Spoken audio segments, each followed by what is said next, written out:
Thanks, good afternoon.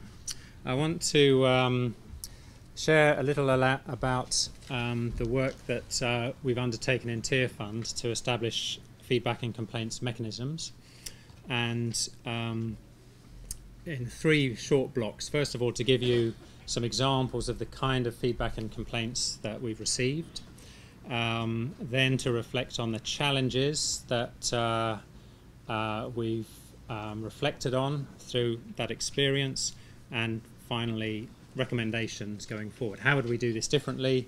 What have we learnt that we would like to see improvements? We've been running feedback and complaints mechanisms as part of a commitment to accountability for a number of years, and we took time to take a step back to gather learning from across all of our country programs where this commitment is being delivered, and try to provide a synthesis of experiences, and that's what this presentation is summarising.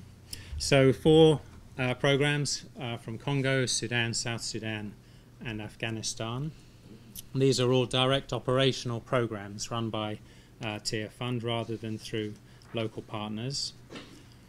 And so moving into that first block, what sorts of feedback and complaints have we received? So I think it's quite helpful just to give you a glimpse of the kinds of examples, because I think that helps to bring to light the sort of practical issues that we've come up against. So we start with Congo, and I'm not going to go through all of these in detail, but just to highlight, as you read that through, you'll see a variety of feedback and complaints, some to do with conduct of staff. So the first one was an agronomist who was being fraudulent, not just bad at project planning, but actually withholding seed for distribution.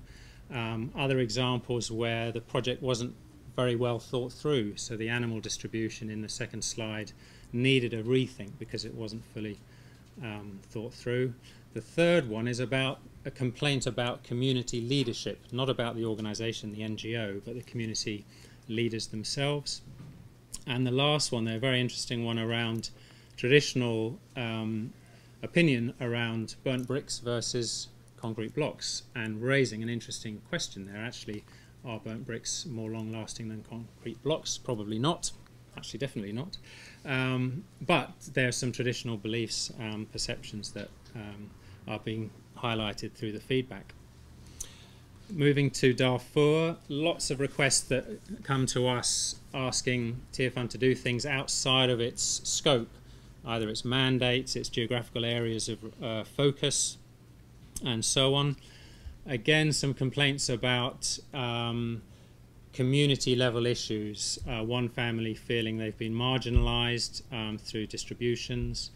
Complaints about incentives that are provided to community volunteers. More complaints about committee members. These are community leaders or volunteers organised to lead a sanitation programme. And staff feedback, again, sometimes inappropriately using their influence when recruiting. Disapproval of staff evacuating, that's a pretty hard one, because there's a tension there between duty of care for personnel in a very insecure environment, but a complaint coming that you're withdrawing staff, and again, fraud situations. We move to South Sudan, a variety of feedback, sometimes wanting clarification. Why is Tearfund pulling out of the health sector in one given location? Very practical complaints about improvements to a health unit, requests from young people for sports equipment, and so on. Government requests, so the Deputy Commissioner asking for assistance, and some appreciation in the feedback as well. And finally, to Afghanistan, lots of work done there on biosand water filters. If you're familiar with that technology, at a household level, a way of filtering and making water safe to use. Been very popular, and lots of requests coming through the feedback for more of those, more assistance with training, with construction, and a complaint at the bottom there that we quite enjoy reading. The local doctor complaining that he's now got less people to look after, and his loss of income is as a result of the success of the project. So weigh up the complaints there accordingly. So just a glimpse of feedback, but it's a system that we've established. So every month, all of the feedback and complaints are documented, responses are given to the community, and a summary comes all the way through to our head office in London. So I get to read these every month, every quarter, to get a flavour of the issues on the ground and how we're responding. So what have we found by way of challenges around those issues? And you'll get a sense already from the types of feedback and complaints that have come through to get a feel for those issues. So the first, to group them together around community challenges, and we found real problems of managing expectations, because as you open up the opportunity for communities to feed back, to complain, to give their input, then expectations have been raised, and then real potential disappointment if they feel that no action has followed as a result of the input they provided and they're being ignored. Lots of situations where actually what the community or the individuals are raising, it's actually way beyond the organisation's control.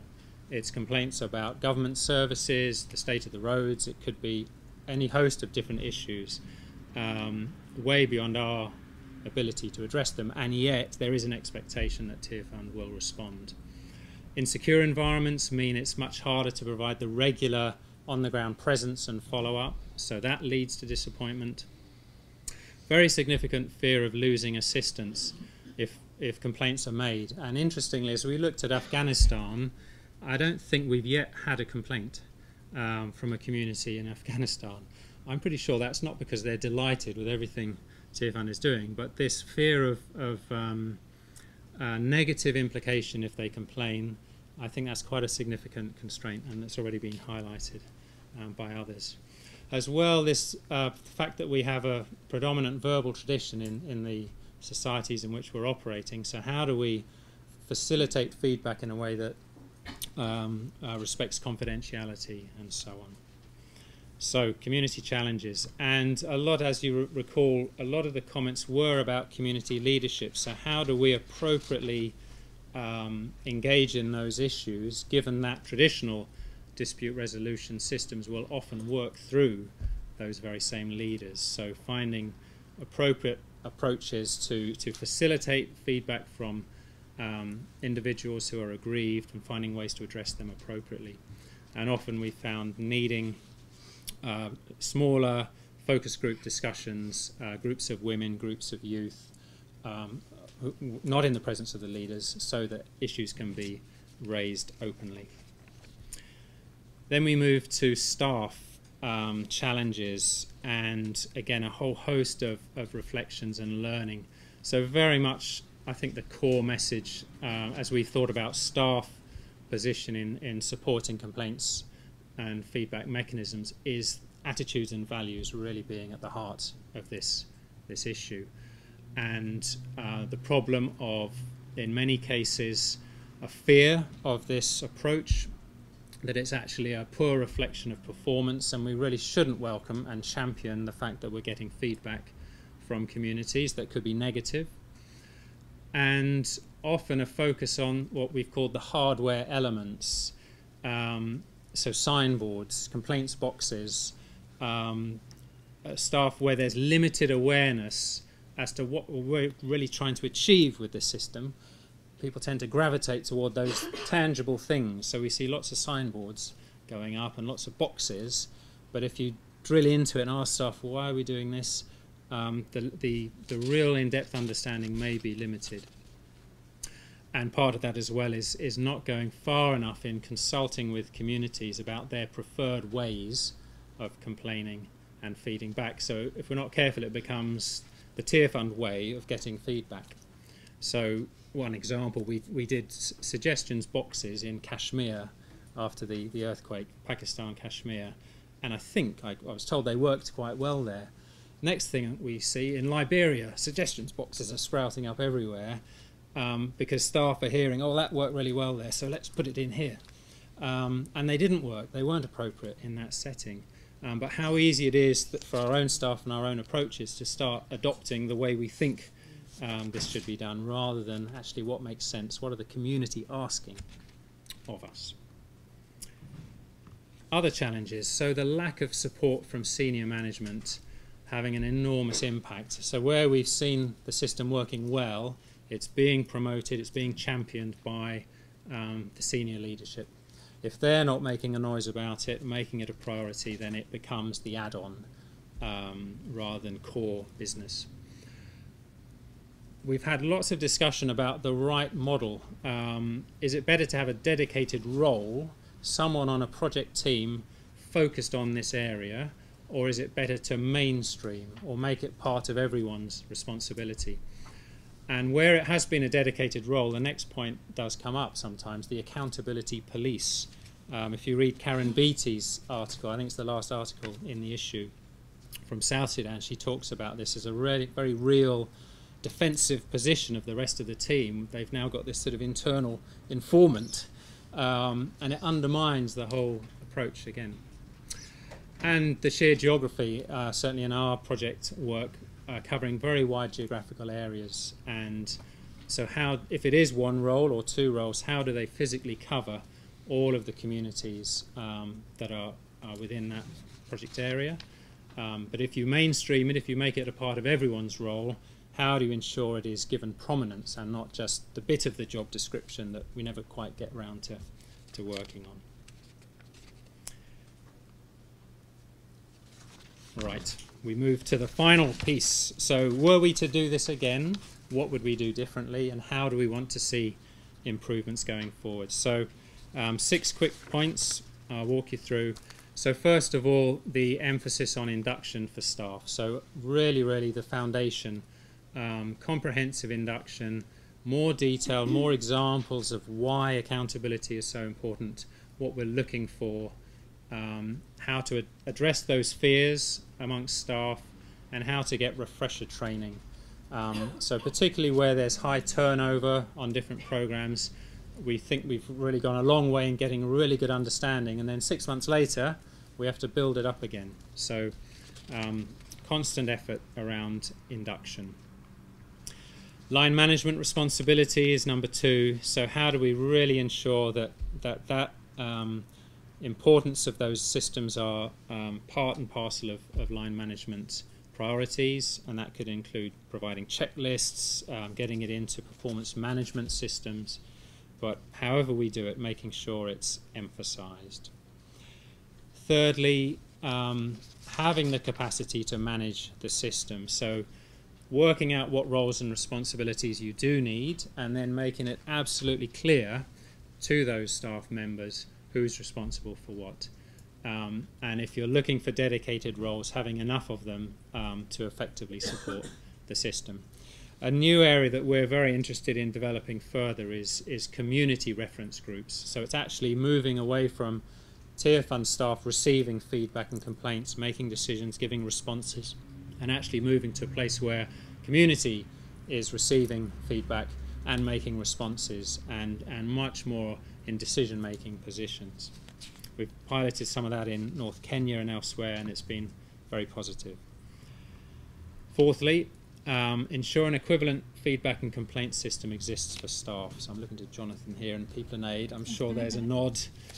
So how do we get our own commitment to staff that they have opportunity to voice concerns, to feedback, to complain, to get information? We need to mirror that if we're to see those same staff members championing this approach with communities.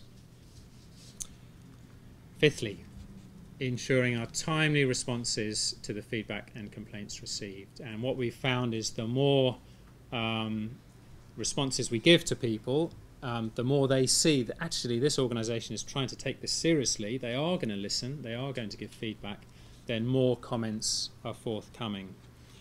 And getting it right in place from the beginning is clearly a significant benefit. It's much harder to retrofit a new mechanism, a new approach in midstream. And certainly for us, a rule of thumb is that getting no negative feedback certainly doesn't mean the community is happy. It probably means your feedback system isn't working. sixth and finally is the clarity on the scope of feedback and complaints.